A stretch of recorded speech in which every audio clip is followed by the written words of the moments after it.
Salty, tangy, and garlicky? It's a perfect comfort and quarantine food. And the leftovers make a kick-ass pulled chicken sandwich. Do not use chicken breast for this. I repeat, do not use chicken breast.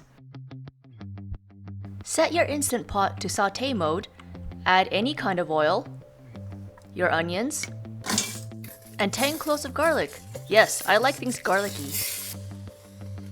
You can try browning your chicken, but all I got for that effort was a burn. So I chickened out. Haha, get it? Chicken? No? Use a regular, not a dark soy sauce. Balsamic's not really traditional, but then it's all I had, and it really does work. Especially when you add in black vinegar too, but you really should be using white vinegar.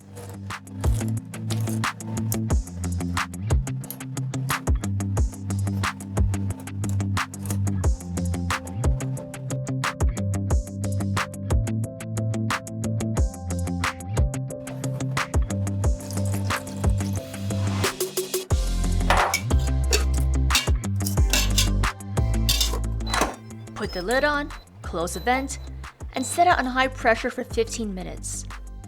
15 minutes helps the bay leaves mellow out. If you're really that impatient, okay, fine, do a quick release. This smells really good, but it's really soupy, and the chicken doesn't look like much coming out of the pot. You can reduce the sauce by using the saute function, but I don't have patience. I have to eat now. That's why I use cornstarch. Take a look at this concentrated flavor bomb. Adobo chicken is open to interpretation, so it's really hard to foul up. Foul as in chicken? Well, it's a moment we all been waiting for.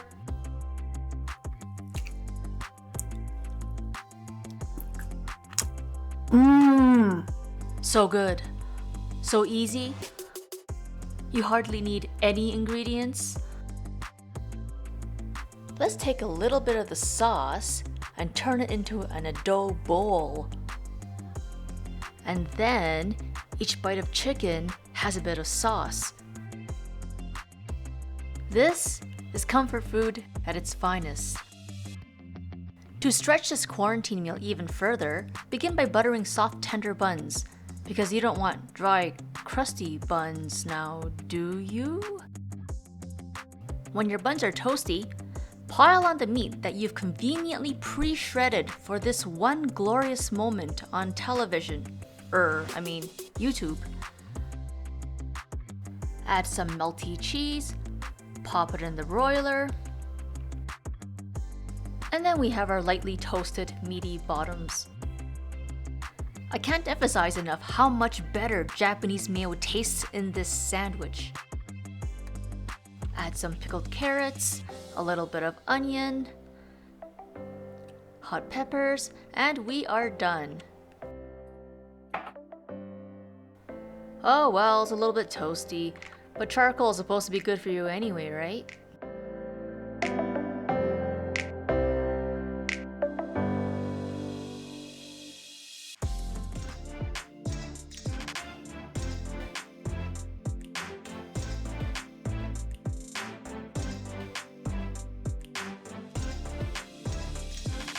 Messy like heck, but delicious.